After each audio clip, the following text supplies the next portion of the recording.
खबरों का पंचनामा, हकीकत की पड़ताल राजन पंडित के साथ।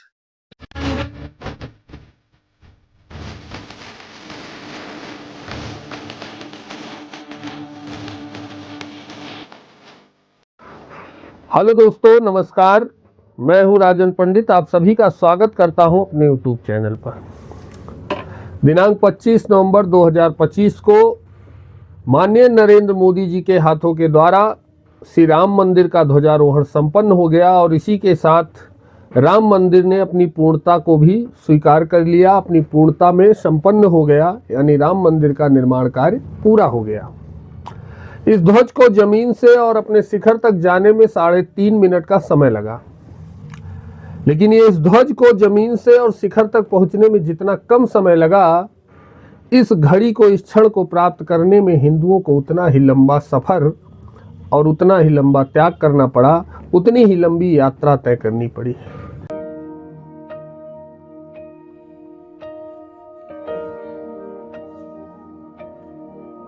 ये जो रथ है, लोक रथ है, जनता का रथ है, जो सोमनाथ से चला है और जिसने मन में संकल्प किया हुआ है कि 30 अक्टूबर को वहां पर पहुंच करके कार सेवा करेंगे और मंदिर वहीं बनाएंगे, उसको कौन रोकेगा? किसी भी मकान में रख दिए जाए तभी हम उसको मंदिर ही कहते हैं, क्योंकि भगवान जहाँ विराजमान है मंदिर तो बनेगा, मगर मंदिर को तोड़ने की हिम्मत फिर दोबारा किसी की नहीं होगी।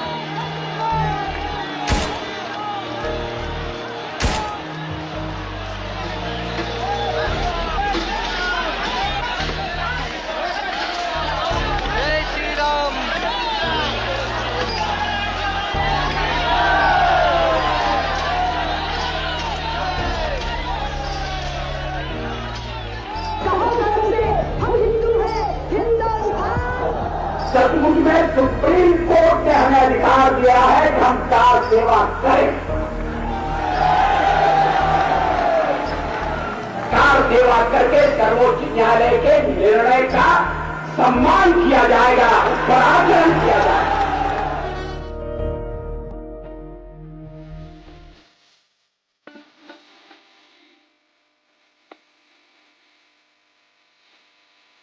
जय जय श्री राम, आवाज दूर दूर, जय श्री राम,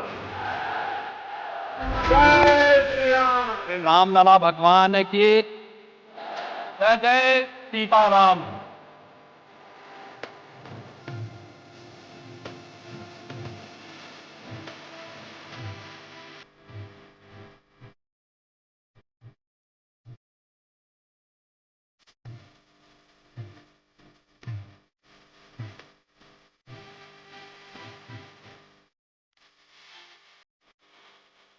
यह समय जो हम सभी ने देखा टीवी के माध्यम से यहाँ उपस्थित होकर, यह इतना आसान नहीं था।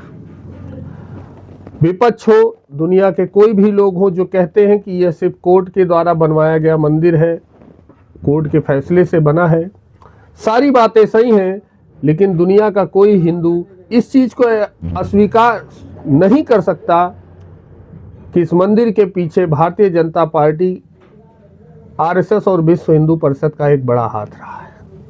लगभग 3 पीढ़ियां भारतीय जनता पार्टी की प्रयासरत रहीं और खप गईं, तब माननीय नरेंद्र मोदी जी के द्वारा इस शिखर पर इस ध्वजारोहण का कार्यक्रम संपन्न हो पाया।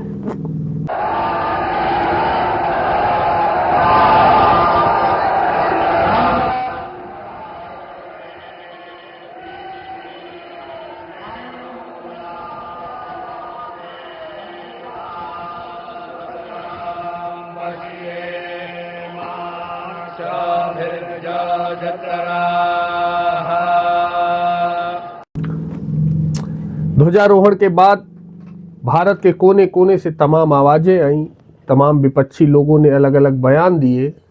किसी ने तो यहाँ तक कह दिया कि 6 दिसंबर को हम वहाँ पर बाबरी मस्जिद बनाएंगे। सबको पता है कि ये बात कितनी मजबूत और दमदारी से कही गई है, लेकिन एक बात समझ में नहीं आती कि तेल जरे तेली के और खोपड़ी पिराए मसालची के। यह अयोध्या का मसला है।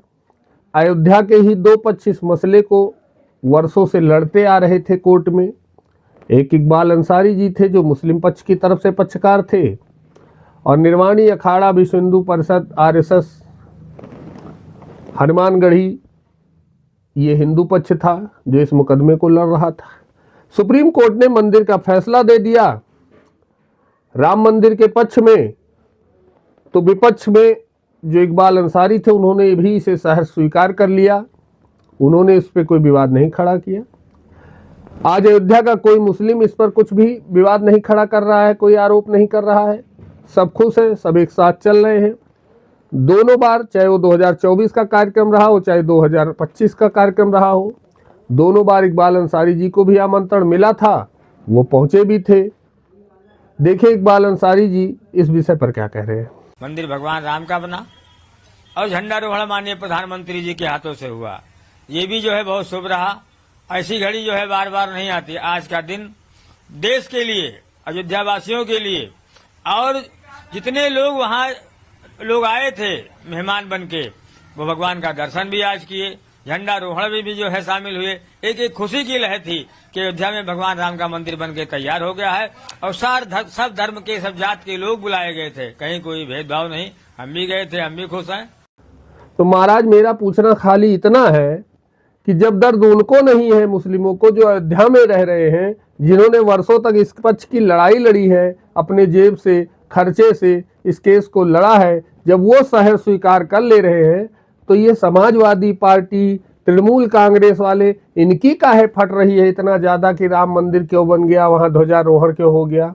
पाकिस्तान की फट रही है तो समझ में आ रहा है, लेकिन महाराज जिसका कोई इससे मतलब नहीं है, तुम्हारा इसमें कोई रोल नहीं रहा, तुम्हारी क्यों फट रही है। जब इकबाल अंसारी साहब स्वीकार कर लिए हैं इस राम मंदिर को, और वो ये कहते हैं कि राम हमारे भी इमाम हिंद है, राम सबके हैं, तो तुम्हारे कहने न कहने से कोई फर्क नहीं पड़ता, फिर क्यों चिल्ला रहे हो। अपनी राजनीति साधने के लिए समाजवादी प्रवक्ता, तृणमूल कांग्रेस के नेता क्यों ऐसे फर्जी बयान दे रहे हैं। फिलहाल आपके कहने से कुछ होने वाला नहीं है। राम मंदिर अपनी पूर्णता को प्राप्त कर चुका है, और इस देश की, राष्ट्र की सम्मान के प्रति भगवा ध्वज राम मंदिर पर लहरा चुका है, और संपूर्ण देशवासियों को इसकी बधाई है, सब खुश हैं। बाकी हाथी चले बाजार तो कुत्ता भौंके हजार वाले तो बहुत हैं, वो ऐसे ही भौंकते रहेंगे। जय श्री राम, जय हिंद, वंदे मातरम।